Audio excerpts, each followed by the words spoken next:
शुरू से ही बता रहे हैं, ठीक है। हाँ। मार्कंडेय ऋषि जी थे जिन्होंने यह माता नर्मदा का परिक्रमा उठाया था। उन्होंने जल हाथ में रख करके संकल्प लिया कि हे माते, दोनों टाइम आपकी घाट की आरती करूंगा, एक टाइम भोजन करूंगा, जहां संध्या हो जाएगी मैं वहां विश्राम करूंगा। ऐसा बोल करके उन्होंने पूरा परिक्रमा किया। 3 साल 3 महीना 13 दिन लगाए उन्होंने अपने परिक्रमा में। जगह जगह उनकी तपस्थली बनी। 3 साल 3 महीना 13 दिन। तभी मार्कंडेय ऋषि जी ने ऐसा कहा कि मैं मार्कंडेय ऋषि माता नर्मदा का परिक्रमा सबसे पहले कर चुका हूँ। जब उनको सबसे पहले करने का अहंकार हुआ तो मैया का नाम है नर्मदा। नर्मदे हर। नर का मतलब होता है एक मनुष्य, मत का मतलब उसका अहंकार, और हर का मतलब हरने वाली।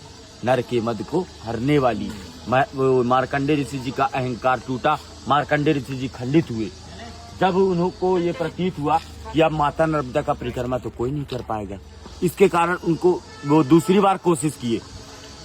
जल लिया हाथ में और बोला, हे मैया, दोनों टाइम आपके घाट की आरती करूंगा, एक टाइम भोजन करूंगा, और जो मुझसे इतनी बड़ी भूल हुई, इतनी बड़ी गलती हुई, मेरा जो अहंकार था, उसके प्रायश्चित के लिए आपके दोनों तटों में हजारों नदी नालों का संगम है। मैं किसी भी नदी नालों को नहीं छोड़ूंगा। उन्होंने सभी का परिक्रमा किया, किसी नदी नालों को नहीं छोड़ा। 27 वर्ष लगे थे उनकी परिक्रमा में, 27 वर्ष। और मार्कंडेय ऋषि जी का यही कहना था कि जैसे ही हिमालय में जाते थे महिलाएं मोक्ष की प्राप्ति के लिए, ये नर्मदा परिक्रमा में ही एक मोक्ष है। 2 मिनट आ रहा हूँ बस। मोक्ष का मतलब होता है किसी जीव के जन्म और मरण के बंधन से छूट जाना। ये मोक्ष का अर्थ है, इसीलिए परिक्रमा करते हैं। बोलिए नर्मदे हर। एक मिनट सुनिएगा। ये मैया जो है अमरकंठ पे जन्म ली है, शिव के कंठ से उत्पन्न हुई थी। वो रेवा कुंड स्थान है। वहां से मैया गुप्त रोड ही रोड यहाँ आती थी। कहाँ? माइकी बगीचा पे। पूरे 12 वर्ष तक बचपना बीता है यहाँ पर। उनकी 5 सखियां थी, जोहिला, गुलबकौली, मालिनी, मलनिया और कपिला। 5 सखियों के साथ बचपना बिताने के बाद मैया का शादी तय हुआ। सोन जी महाराज, दंत कथा के अनुसार से ब्रह्मा जी के मानस पुत्र हैं सोन, और नर्मदा मैया शिव जी की पुत्री। सोन और नर्मदा ये दोनों का लग्न तय हुआ था।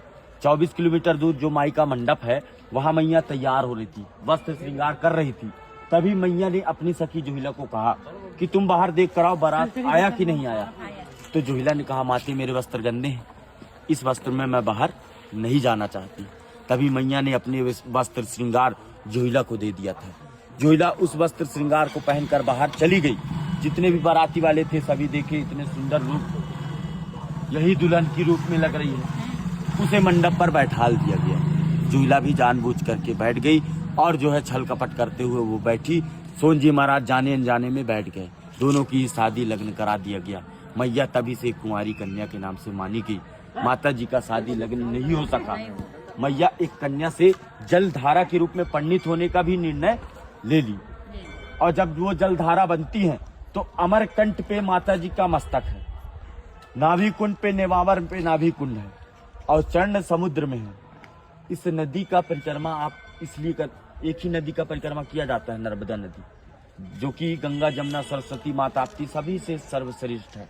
जैसे गंगा की स्नान मात्र से, जमुना के जल आचमन से, सरस्वती के जल छींटे से जो प्राप्ति मिलती है, माता जी को मात्र आंखों से देख लीजिए, दर्शन कर लीजिए, तो दर्शन से वो प्राप्ति मिल जाती है। बोलिए नर्मदे नर्मदे। आप यही रास्ता है ना दादा?